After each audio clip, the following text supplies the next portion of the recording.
Flexible cords and cables shall not be used as substitutes for fixed wiring. Flexible cords shall not be run through holes in walls, ceilings, or floors, behind panels or moldings, or concealed in raceways except as specifically permitted in Section 400.7. Flexible cords shall not be attached to building surfaces by means of staples, friction tape, or similar insecure means. The National Electrical Code does not explicitly address the practice of piggybacking flexible cords, that is, connecting multiple cords together. However, the above referenced sections, together with the general intent of the NEC, suggest that piggybacking is not permitted. Flexible cords are not intended to be used as substitutes for fixed wiring. Piggybacking flexible cords can lead to loose connections, overheating, and electrical hazards. Flexible cords should not be concealed behind panels or moldings. Piggybacking cords behind panels or moldings can create a fire hazard if the cords become damaged. Flexible cords should not be attached to building surfaces by insecure means. Piggybacking cords together can create a tripping hazard and may not provide adequate support for the electrical load. Based on the relevant NEC sections, it is reasonable to conclude that piggybacking of flexible cords is not permitted. Your interpretation of Section 400.7 is correct, as it references several sections that prohibit the use of flexible cords as substitutes for fixed wiring or in a concealed manner. You are correct to cite Section 400.7 as the basis for your finding that piggybacking of flexible cords is not permitted. You can also reference Sections 400.7a3, 400.7a6, and 400.78 for further support. The main points against piggybacking flexible cords according to the NEC can be summarized as follows. 1. Flexible cords are not substitutes for fixed wiring. 2. Piggybacking can cause overheating and electrical hazards. 3.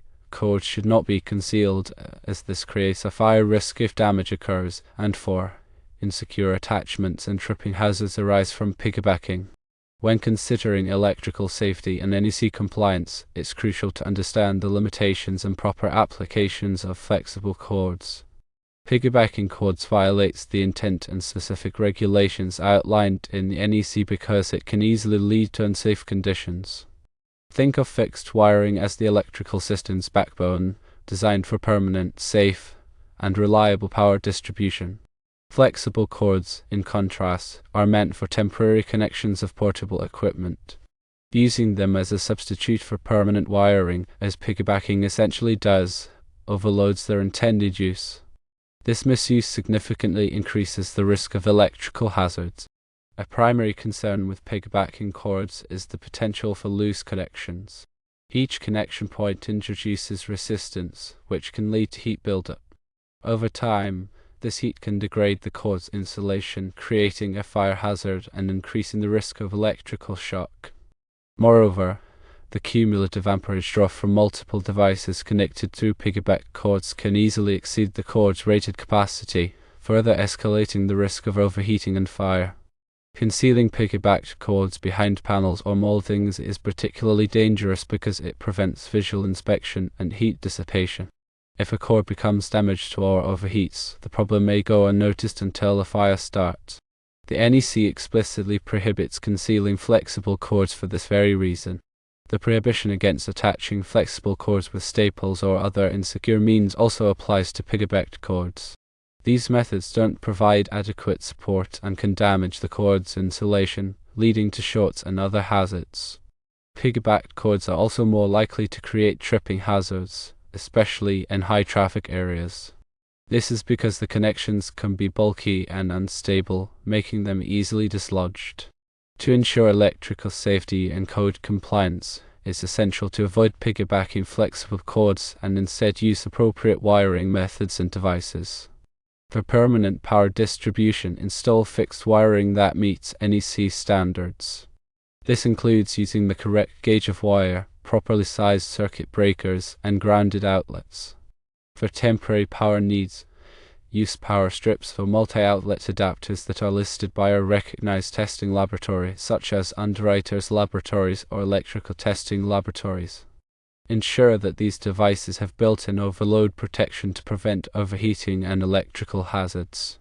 When using flexible cords, always inspect them for damage before each use. Replace any cords that are frayed, cracked, or otherwise damaged. Never overload a flexible cord by plugging in too many devices. Pay attention to the cord's amp rating and the total amperage draw of the connected devices. Avoid running flexible cords through doorways, windows, or other areas where they could be pinched or damaged.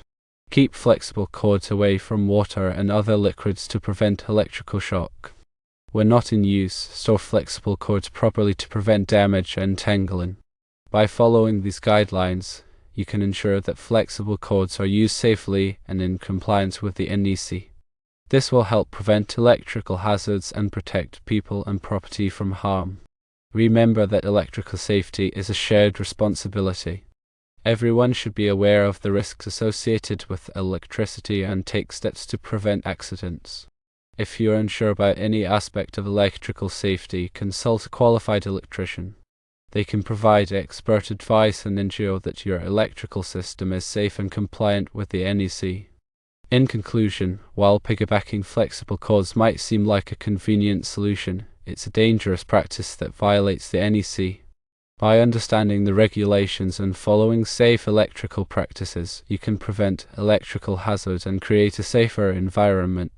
Your adherence to electrical safety standards not only protects individuals but also contributes to the overall reliability and safety of the electrical infrastructure within your facility. It's an investment in preventing accidents, ensuring compliance, and fostering a culture of safety awareness. This comprehensive understanding and application of NEC guidelines will serve as a cornerstone for maintaining a secure and efficient electrical environment.